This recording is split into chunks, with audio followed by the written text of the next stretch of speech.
আমি পূর্ব বর্ধমান জেলার মেমারি কাপাসিটির রক স্টারের মালিক মিস্টার বিনোদ বাগ বলছি রে। তোদের মধ্যে কে যেন বড় বড় ভাষণ দিয়ে বলেছিলিস একটা কালো বাঁদর নাকি খুব লাফালাফি করছিল।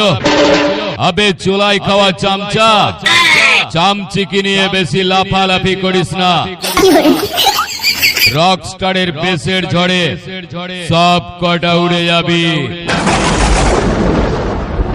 আমি শুধু নয় রে, গোটা বাংলার মানুষ জানে চোরের মায়ের বড় গলা। ক্ষমতা থাকলে রক স্টারের সাথে সমানে সমানে কম্পিটিশন করে জিতে দেখাবি।